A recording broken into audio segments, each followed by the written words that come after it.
Aduh, alamak, ada pet jatuh lah. Pet apa ni?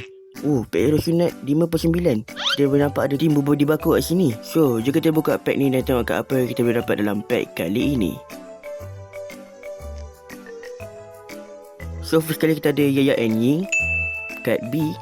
Nice. Next kita ada kad sokongan Badut. Badut je, badut. Okay, and then kita ada Mas Mawais. Kad B. Nice.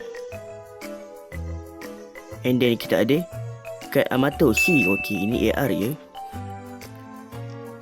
Okay, next kita ada kad sokongan Timbu Body Baku Forever. Okay, nice. Kita ada nampak ada buah-buah ikis tu. Kita ada HP marker. And kad istimewa kita ada Sumorai kad E. Nice. So, korang rasa pack ni best ke tak? Cuba korang komen kat bawah. Kalau korang suka video ni, jangan lupa like dan subscribe.